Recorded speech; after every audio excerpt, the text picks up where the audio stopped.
Hello everyone, welcome back to my channel. My name is Beth, and today I am here to talk to you about Chapter 8 in Lisa Cron's Wired for Story. If you have gotten to this point and are watching Chapter 8, I am going to figure that you have watched 1 through 7 already, but if you haven't or you want to watch them again, I will link them in the little box card thingy that's going to be like here, probably right here. Whoop, whoop. Okay, into the chapter. Chapter 8 is all about cause and effect. Now, if you have had any sort of, I don't know, science in your life, then you probably know that every action has an equal and opposite reaction. Um, so basically, something happens and it causes something else to happen, and everything happens, and that's how it happens. In story, it's basically the same thing. Today's cognitive secret is that from birth, our brain's primary goal is to make causal connections, as in, if this, then that. The story secret is that a story follows a cause and effect trajectory from beginning to end. So you must always have reasons behind what's going on. You're constantly warned against making assumptions, but we are supposed to make assumptions. If this happens, then this will happen. We are assuming that's what's going to happen, and we theorize. We like to use different words other than assume. However, it's only a problem if it is an incorrect assumption. If we make an assumption and it's wrong, then people say, well, you're not supposed to assume things. But if you assume it and it turns out correct, nobody ever says, woohoo, yay for assumptions. But we are built to assume things. And usually the brain is assumed to be a passive recording medium like film onto which the characteristics of an object as analyzed by sensory detectors can be mapped faithfully. However, this is pure fiction. Our memories are prejudiced in the full sense of the term by our past history and belief.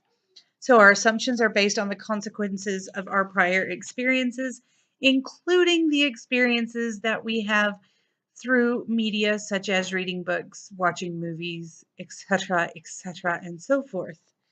Um, so then we have if, then, and therefore.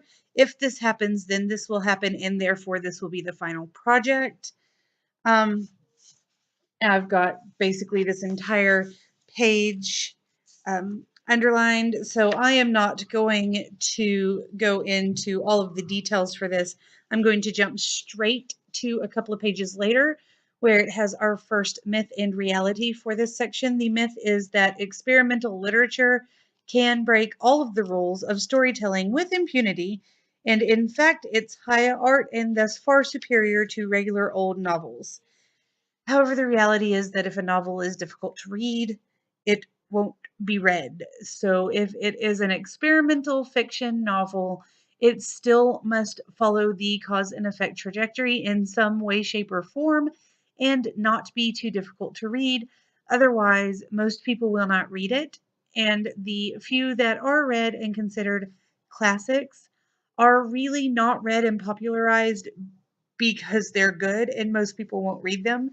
So, would you rather have people read and enjoy your story and recommend it to friends, or just read it and struggle through it and rate it 1 star? But hey, I got through it. I don't know what the big deal about this book is, but hey, I read it.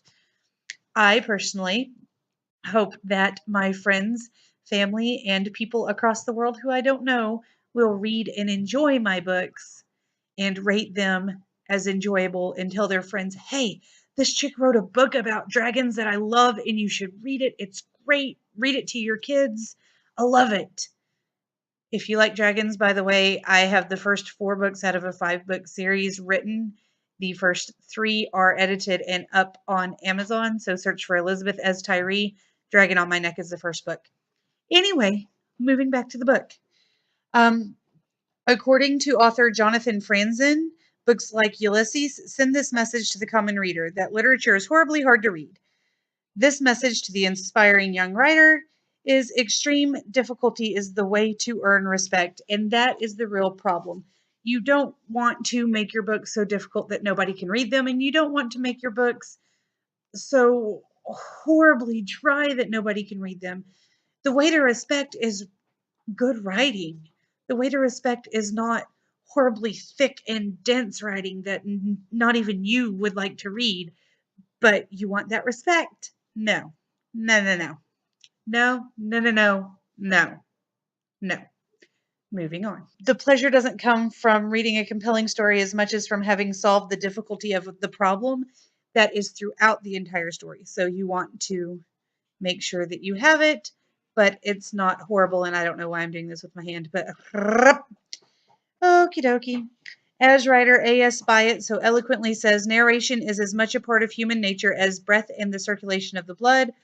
Modernist literature tried to do away with storytelling, which it thought vulgar, replacing it with flashbacks, epiphanies, streams of consciousness. But storytelling is intrinsic to biological time, which we cannot escape.